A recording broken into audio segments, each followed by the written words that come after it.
Buy Sri Lanka's best internet package for online learning and online working with many amazing offers. Call 1212 for more information. Sri Lanka Telecom.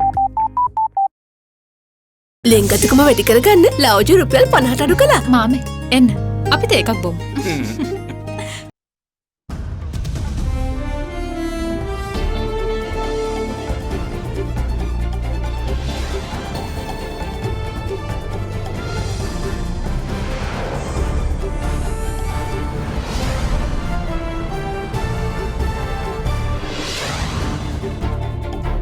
Tonight, prudent decisions. Central Bank says growth will resume in the second half of the year. And based on incoming data, we expect Sri Lankan economy to strongly rebound in the second half of the year. And defense liquidity injections. Because we pumped sufficient liquidity into the system, people have been able to conduct their transaction quite smoothly. Temporary setback. Sri Lanka reports first community transmission in 70 days as Kandakadu becomes latest virus hotspot. Foiled operation. Former TID head claims Zaran Hashim's arrest operations ended with his interdiction, despite early flagging of him as a threat to national security. All that and much more coming up on First at 9, this Thursday, the 9th of July, 2020. From AdaDerana, this is AdaDerana First at 9. Nava sunlight sakura. Then Dikukal pavathina sakura mal suandin. Live from Studio 24 in Colombo.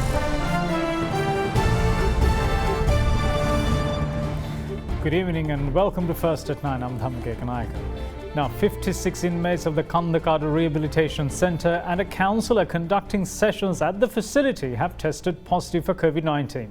The infection of the counsellor marks the first case of community transmission of the virus in Sri Lanka for 70 days, with the last coming on the 30th of April.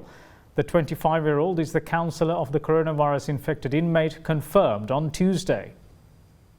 An inmate was transferred to the Polonnaruwa prison on the 26th of June after completing 3 months of rehabilitation at the Kandakadu Rehabilitation Centre. After being transferred to the Valikada prison on the 27th, he was diagnosed with COVID-19 on Tuesday, the 7th of July. Launching an investigation to ascertain as to how he contracted the virus, 415 inmates and staff members of the Kandakadu Rehabilitation Centre were subjected for PCR testing. Releasing a statement today, the Government Information Department confirmed that test results of 56 such persons have come back positive. 56 දෙනා කන්දකාඩු තුල සිටින අයවලුන්. ඉතින් එබැවින් ඔවුන්ගෙන් සමාජයට සම්ප්‍රේෂණය වීමට හැකියාවක් නැහැ. නමුත් නිමාඩු සිටපු එම උපදේශක උපදේශිකාවන් 8 දෙනෙකු පමණ මේ වන විටත් අපි රැගෙනීමට කටයුතු කරලා තිබෙනවා. කන්දකාඩු ප්‍රතිකාර සහ පුනරුත්ථාපන මධ්‍යස්ථානයේ කොවිඩ් ආසාදිතයන්ගේ සංඛ්‍යාව සමහර වෙලාවට වැඩි වෙන්න හැකියාවක් තිබෙනවා. ප්‍රතිඵල එද්දී අපි හිතනවා විශේෂ මත්ද්‍රව්‍ය වලට ඇබ්බැහිව සොයාගත් කොවිඩ් ආසාදිතයන් කිහිප දෙනෙක් පසුගිය මාසයේදී මෙම මධ්‍යස්ථානට තවදුරටත් පුනරුත්ථාපනය කිරීම සඳහා යොමු කරලා තියෙනවා. යම්කිසි ආකාරයකට ඔවුන්ගෙන් මේ කොවිඩ් ආසාදන උනාද යන්න මේ වනිටත් සෞඛ්‍ය අමාත්‍යාංශය යටතේ මේ සම්බන්ධව පරීක්ෂණ කරගෙන යනවා. The infection was not limited to the 56 persons at the Kandakadu Rehabilitation Centre. A 25-year-old woman also tested positive for COVID-19 from the Kottaramulla in Nathandi of Putlam today. Her infection is the first case of community transmission of the virus in Sri Lanka after 70 days. The patient is identified as a counsellor of the Kandakadu Rehabilitation Centre who conducted a session with the infected inmate while at the rehabilitation centre. Her parents have been asked to self-isolate while the areas surrounding her house were subjected to disinfection today. Meanwhile, 33 inmates of the Valikada prison who came into contact with the infected inmate were transferred to the Munaragala prison on the 29th of June. 3 among them have developed symptoms of COVID-19 and following PCR tests, all 3 inmates tested negative for the virus. Due to their exposure to the infected inmate, measures were taken to direct all 33 inmates to the quarantine facility in Punani.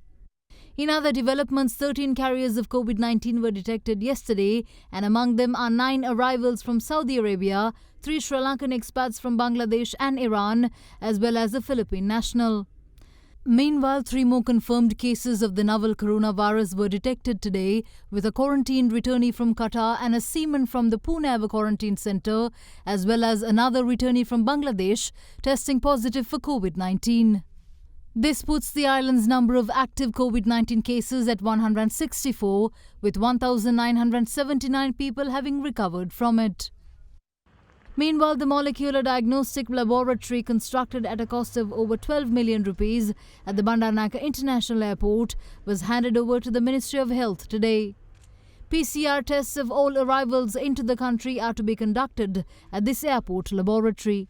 We worked under the guidance of the Ministry of Health, and we have been working with everybody since 24th of January to date to make sure this airport is a well-protected place. We never allowed for the last 2.5 months or 3.5 months for any of the passengers to move out from this location without being properly checked as per the health guidelines given to us. And this is supported by our senior Air Force officials and the Air Force, and also by the Army, Immigration, Customs. Everyone has given us all the support to make sure that this place is a very safe place for the people. As per the direction given by His Excellency the President, we were instructed that we must have a center here inside the airport to make sure that all the passengers properly tested, that is the PCR test, then only they must be sent out to the quarantine center. We worked out all our plans.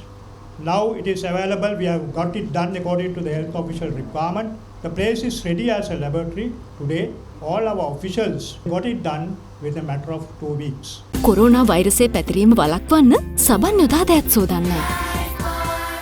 Now, former Terrorist Investigation Division Chief DIG Nalaka De Silva, who was interdicted on allegations of VIP assassination plot in 2018, testified before the Presidential Commission of Inquiry investigating the Easter Sunday attacks. The former DIG gave a detailed account of the investigations launched into ringleader of the spate of terror, Zaran Hashim, and measures taken to apprehend the suspect before the ex-TID head's arrest and subsequent fall from grace. Interdicted former Terrorist Investigation Division Chief DIG Nalaka De Silva appeared before the Presidential Commission investigating the Easter Sunday attacks last evening. He told the Commission that he first came across reports of Islamic extremism in the country when he was placed in charge of the counter-terrorism unit at the State Intelligence Service in 2014. The information received at the time flagged the activities of an individual named Abdul Razik, who was reportedly promoting extremist ideologies amongst the traditional Muslim community in Maligavatta. The witness revealed that the state intelligence units in 2014 had identified Kathankudi resident Zaran Hashim as an active member of Abdul Razik's newly formed Sri Lanka Tawhid Jamaat organisation. The commission was also told that in 2017, an organisation called Waliullah from Kathankudi had approached then IGP Pujit Jayasundara and informed him of the violent activities of the National Tawhid Jamaat organisation in the area. He added that following this, the IGP had directed the complaint to the unit under the witness's purview, and subsequent investigations were launched into the organisation. The witness revealed that the unit maintained 14 open files on Zaran Hashim, and that in March 2017, the suspect had gone into hiding following a clash with a rival organisation, with a Muslim officer from the Kathankudi intelligence unit being given the task of tracking him down. The witness added that the unit had noted that Zaran Hashim had resorted to violent extremism after the clash at Aliyar Junction in Kathankudi and flagged him as a clear threat to national security. Accordingly, the witness stated that he had made a statement to the court on the 9th of July 2018 and sought an open warrant to arrest Zaran Hashim. He added that in the 3 months leading up to his being sent on compulsory leave on 20th September 2018, intelligence units had engaged in surveillance operations at the residence of Zaran Hashim's spouse, as well as other locations in Kurunagala and Kathankudi, but they were unsuccessful in arresting him during that period. The former DIG also told the Commission that he was unable to recall further facts related to his testimony due to him having been out of police service for over a year, in addition to having been in incarceration for a certain period. Further, after having briefed the Commission on his current state of health, the Commission decided to recall him for further testimony at a later date. Now, Sri Lanka has reaffirmed its full commitment to United Nations peacekeeping and upholding human rights. In a statement, the country has also insisted that UN should always remain impartial whilst fully respecting the principle of sovereign equality in all its interactions with member states. It added that human rights is also a part of the training of security forces and the police in Sri Lanka. Sri Lanka's delegation to the UN, through a written statement to the high-level open debate of the UN Security Council, outlined a number of measures taken by the government to ensure that all Sri Lankan peacekeepers are suitably trained and fully equipped with both theoretical and practical knowledge of all peacekeeping functions, including the promotion and protection of human rights. The delegation added that human rights has been included as part of the security forces and police training in Sri Lanka, with the subject included in the academic program at the premier military tertiary education institution, the Kotalavala Defence University. The statement goes on to say that the Human Rights Commission of Sri Lanka and the ICRC also conduct a number of training programs for the military and the police on human rights and international humanitarian law. While saying that violations of human rights in most conflict-affected communities disproportionately affect women and children, the Sri Lankan delegation noted that it is vital to be sensitive to issues of gender when looking at human rights. In a number of missions, it says that women protection advisors are responsible for monitoring, analysing and reporting on conflict-related sexual violence. Whilst assuring Sri Lanka's continuous commitment to enhance women's participation in peacekeeping operations, it was emphasized that focusing on women's education and capacity building should be considered a priority in achieving long-term gender parity. The statement adds that undue politicization of institutions that promote adherence to and protection of human rights can significantly undermine their credibility. It adds that there have been instances where unproven allegations of human rights violations were used as instruments to pressurize and manipulate peacekeeping contributions by governments for political gain. The statement also expressed firm belief that the United Nations, as a body committed to ensuring the rights of every human being, should always remain impartial whilst fully respecting the principle of sovereign equality in all its interactions with member states. It went on to say that having engaged in a humanitarian struggle with a terrorist organization that used human shields, suicide bombers and child soldiers, Sri Lanka's armed forces and police have been sharing expertise in handling difficult and complex terrain in the humanitarian engagement field in difficult areas of the world. We will see you shortly. Don't go away.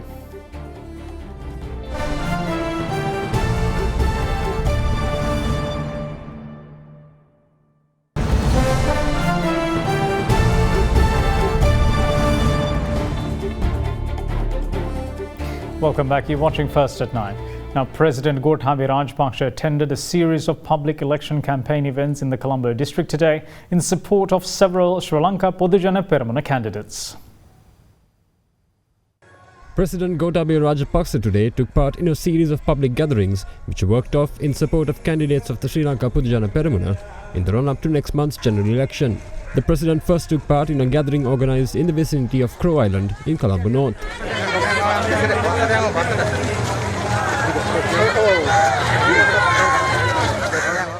The head of state was warmly welcomed by the people present at the event, organised by SLPP candidate Andrew Fernando.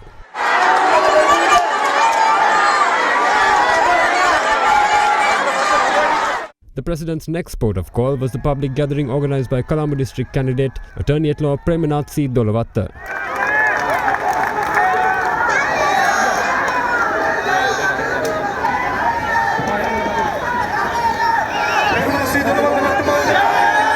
SLPP candidate Tiranga Sumatipala meanwhile also held a public event at the Viharamadevi Park in Colombo, which was attended by President Gotabaya Rajapaksa.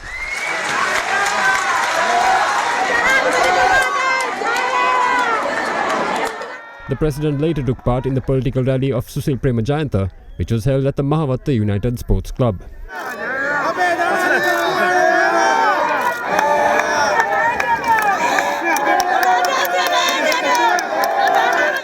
Afterwards, the head of state arrived at a public meeting organised by Rear Admiral Sarath Veerasekara in Dematagoda.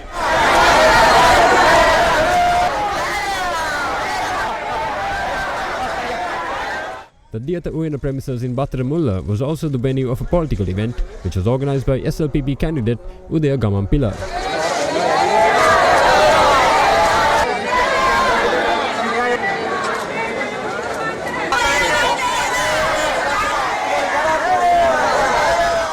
President Gotabaya also endorsed Vimal Veeravansa during a gathering organised by the SLPP candidate.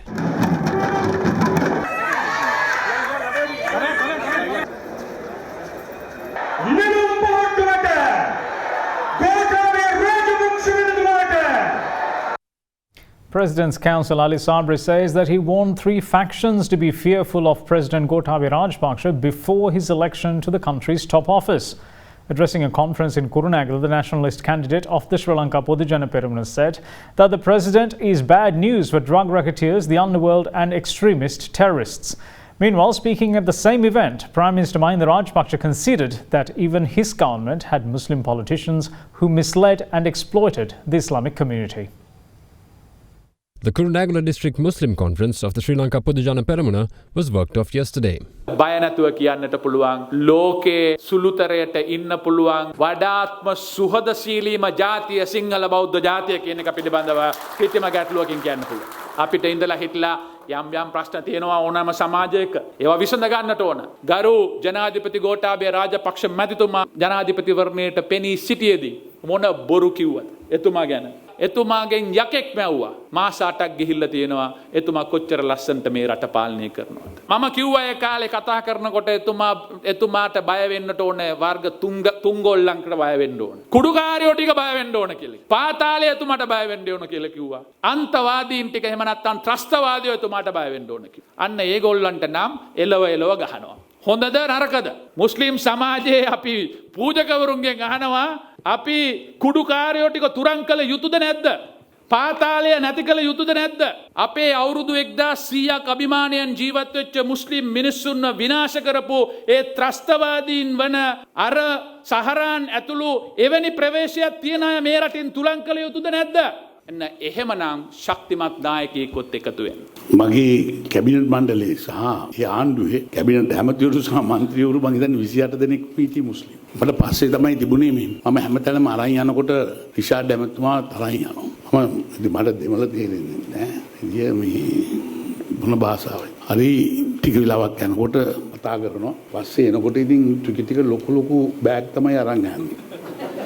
ඔය කට්ටිය ගිහිල්ලා එනකොට මම දන්නේ මොනවද කියලා ඒවයි තිබුණේ. හැබැයි ඉතින් ඒවයි තියෙනවා අපිට පේනවා දැන් මොනවද කියලා. ඉතින් කොහොම වුණත් මුස්ලිම් ජනතාව විකුණගෙන කෑපු නායකයෝ ඉන්න හිටියයි කියන එක නම් මට පැහැදිලිව කියන්න පුළුවන්. අපේ ආණ්ඩුව තුල. Leader of the Samagi Janabalawege, Sajith Premadasa, meanwhile says that he will reinstate all relief measures cut from state employees and disabled war veterans when his government takes office. He made these comments during a political event that was worked off in Kurunegala yesterday. The Samagi Janabalawege held 6 political events in the Kurunegala district yesterday under the patronage of its leader Sajith Premadasa. One of the gatherings was held in the area of Siambala Gaskotua. මම අහන්න කැමතියි මේ වෙලාවේ මේ රටේ රාජ්‍ය නිලධාරීන්ට කොයි වගේ සැලකිල්ලක්ද මේ වර්තමාන රජය ලබා දෙන්නේ. තමුන්නාන්සලා දන්නවා අපේ ආණ්ඩුව 10000ක වැටුප් වැඩි කිරීමක් කරා. මොකද්ද මේ වර්තමාන රජය කරේ? රාජ්‍ය සේවකින්ගේ වැටුප් වැඩි කිරීම සම්පූර්ණයෙන්ම නතර කරා.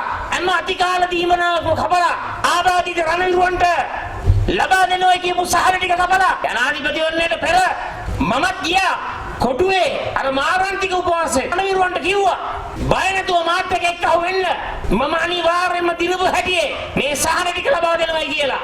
නමුත් කනගාටුවෙන් හෝ කියන්නට ඕන මගේ වචනේ පිළිගත්තේ නැහැ. අද මොකද්ද වෙලා තියෙන්නේ? රණවිරු ප්‍රජාවම සම්පූර්ණයෙන්ම කොන් කරලා මේ ආණ්ඩුව කප්පාදු කරපු හැම සහනයක්ම හැම දීමනාවක්ම අපි අපේ ආණ්ඩුව යටතේ ලබා දෙනවා කියන එක මම මේ අවස්ථාවේ කියන්න කැමතියි. In the meantime, Premadasa also took part in another political rally in the area of Mahava yesterday. LTTE ද්‍රවිඩ ත්‍රස්තවාදියෙක් මගේ පියා ඝාතනය කරයි කියලා මම මුළු ද්‍රවිඩ ජාතියත් එක්කම තරහ වෙනවද? ඒකද හරිද? පාස්කු ප්‍රහාරය මේ රටේ අන්තවාදී තාමත්ම සුළු කොටසක් ක්‍රියාත්මක කරපු නීච ත්‍රස්තවාදයක්. ඒක හැමෝම පිළිගන්නවා. මුළු මුස්ලිම් ජාතියෙම පරිගන්න එක හරිද? ඉස්ලාමීය ආගමෙන්ම පරිගන්න එක හරිද? මම කියනවා බය නැතුව ඒක වැරදි. සජිත් ප්‍රේමදාසට කොන්දක් තියෙනවා වැරදි දේ වැරදි කියලා කියන්න. මට එක ප්‍රහාර එල්ල කරනවා. නමුත් මම මේ කාඩ්බෝඩ් බෞද්ධයන්ට කියන්න කැමතියි. ඔය කාඩ්බෝඩ් බෞද්ධයන්ට මම බය නැහැ. මොකද මම නිර්මල සුපිරි බෞද්ධයෙක් රණසිංහ ප්‍රේමදාසගේ පුතයි කියන එක මම මේ අවස්ථාවේ කියන්න කැමතියි. ඒ ඔක්කොටම නැති ප්‍රතිපත්තියක් මට තියෙනවා. ඒ තමයි ත්‍රස්තවාදයේ ක්‍රියාත්මක කරන හැමෝටම ජාතිය කුමක් වුණත් ආගම කුමක් වුණත් මරණීය දඬුවමේ ක්‍රියාත්මක කරන්නට ඕන. අනිවාර්යෙන්. Now, staying with the election trail, a leader of the United National Party is critical of the government's conduct and blames it over Sri Lanka not being granted funding from the International Monetary Fund.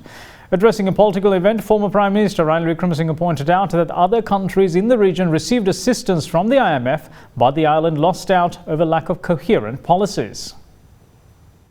Leader of the United National Party Ranil Wickremesinghe participated in a political event endorsing the Colombo district candidates of the party in the area of Kutikawata yesterday.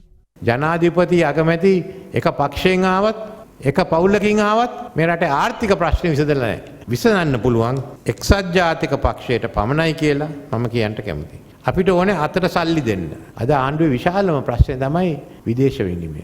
අපි ඇත්ත වශයෙන්ම මේ මුදල් කොහොමද අඩු ගානේ dollar මිලියන 6000ක් හොයන්නේ. ඒක හොයන්න පුළුවන් අයට තමයි රට ආණ්ඩු කරන්න පුළුවන්. ලෝකේ ප්‍රධාන ආර්ථික 20 තීරණය කරා අපි ඔක්කොන්ටම ආධාර දෙන්න ඕන ජාත්‍යන්තර මූල්‍ය අරමුද නැත්නම් IMF එක මාර්ගය. අපිත් ගිහින් ඉල්ලුවා. පාකිස්තානට දුන්නා, බංග්ලාදේශයට දුන්නා, නේපාලයට දුන්නා, මාලදිවයිනට දුන්නා. ලංකාවට දුන්නේ නැහැ. අපි ප්‍රතිපත්තිය නැත්නම් මෙතනව ඩොලර් මිලියන 800ක් එන්න තියෙනවා. ඒකක්වත් නැති කරගත්තා. මේක කරගෙන යන්න බෑ. රට වැටෙන්න යනවා. ඒක ආරක්ෂා කරන්න. මම මේ ගැන කියන්නේ මේ ගැන විස්තර ඔක්කොම අපි කොහොමද කරන්න කියලා අපේ මැතිවරණ ප්‍රකාශනෙත් තියෙනවා. මම කැමතියි ආණ්ඩුවෙන් කියනවා මොකද්ද කරන්න කියලා. පොහොට්ටුවෙන් කියනවා නම් ඒ දෙක පෙන්නමු මේ ගැන වාද කරමු. මොකද අපිට ඕන ජනතාවගේ ආදායම වැඩි කරන්න, ජනතාව ජීවත් කරවන්න. ගෙදර ආර්ථිකය ආරක්ෂා කරන්න අතේ සල්ලි තියෙන්න ඕනේ. Meanwhile, member of the United National Party Rohitha Bogollagama has withdrawn his party membership and nationalist candidacy. Speaking to AdaDerana in this regard, he said the UNP leader Ranil Wickremesinghe has been informed on the matter. Bogollagama said he also submitted his resignation in writing. The former parliamentarian added that the UNP is walking a narrow political path and that he maintains a country-first standpoint. The former foreign minister noted that he is committed to supporting an agenda that identifies and works towards fulfilling the needs of the people.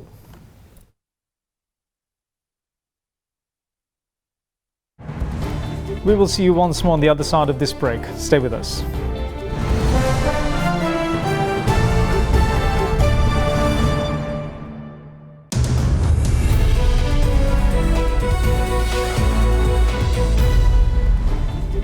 Welcome back. This is First at 9. Now, the central bank held its monetary policy review media briefing this morning, where reductions were announced to the standing deposit facility rate and the standing lending facility rate by 100 basis points to 4.5% and 5.5% respectively. The Monetary Board stated that the decisions were taken in order to induce a further reduction in market lending rates and encourage the financial system to aggressively enhance lending to productive sectors of the economy, which would reinforce support for affected businesses and the broader economy. Central Bank Governor Professor W.D. Lakshman said today that the government and the central bank are poised to pick up the country's growth from where it was left off just before the COVID-19 pandemic hit. He revealed that the country's growth is expected to rebound in the second half of the year and expressed confidence that the country's recently lost symbolic upper middle income status will be regained. The government machinery, which includes the central bank, is now well poised to take the economy forward from where we stopped in February-March. Yesterday's monetary policy decision, namely the reduction of policy interest rates by 100 basis points, has to be viewed in this light. We have taken that decision without the benefit of seeing the economic growth estimates for the first quarter of this year. With the widespread lockdown being limited to only 2 months from mid-March to mid-May, and based on incoming data, we expect the Sri Lankan economy to strongly rebound in the second half of the year. It was unfortunate to see the Sri Lankan economy being reclassified as a lower middle-income economy, although this has a mere symbolic value. We are confident that within a short period of time, this setback will be reversed and the symbolic upper middle-income level regained. Yesterday's decision to reduce policy interest rates further by a considerable margin of 100 basis points has been taken with the expectation that banks would pass the benefits to their customers by bringing their lending rates down and making use of the increased levels of available liquidity to provide loans to borrowers at low interest cost, thereby facilitating economic revival and growth. The Monetary Board took its decision yesterday after a lengthy deliberation, as concerns were highlighted about declining deposit interest rates, and the possible effect of a domestic low interest scenario on the attractiveness of the country to foreign portfolio inflows. Working cautiously, the board was unanimous in agreeing that the need of the hour is to revive the economy through low lending rates and enhanced credit flows. We also strongly believe that economic revival and sustained economic growth requires development-friendly and productivity-enhancing reforms and improving business confidence. We are confident that these conditions will be forthcoming in the period through public policy action and other socio-political developments.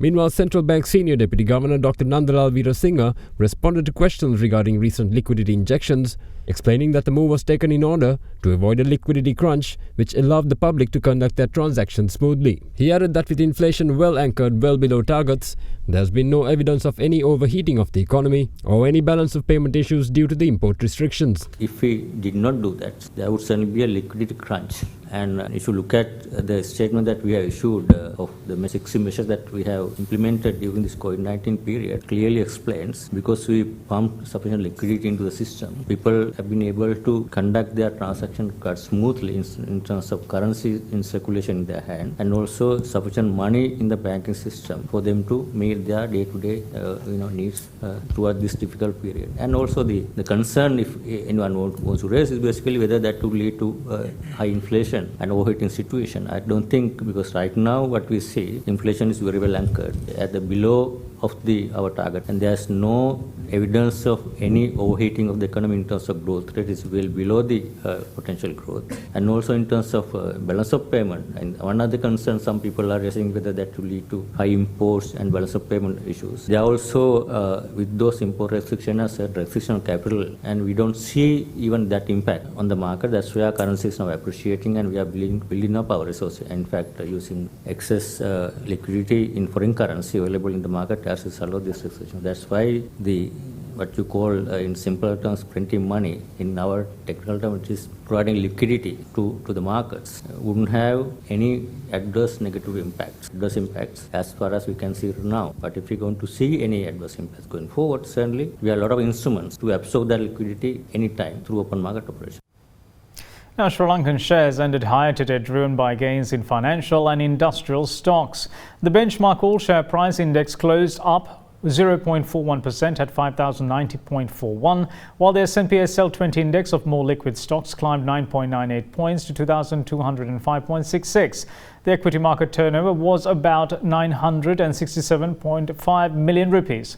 Now, here's a brief report on today's market performance, followed by an update on currency.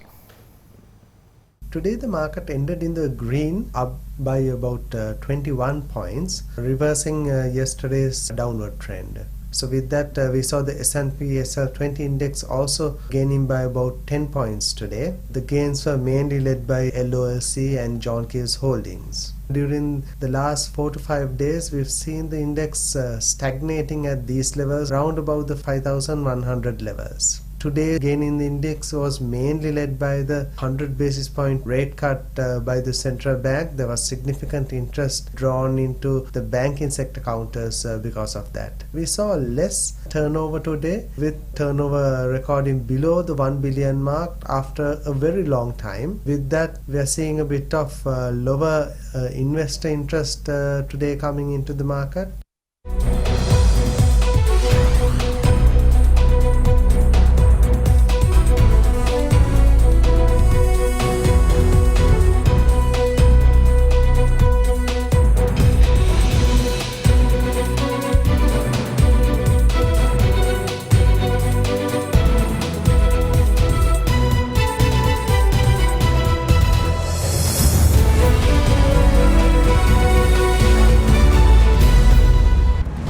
And that's it from all of us here at First at 9. Thanks for watching. Bye-bye.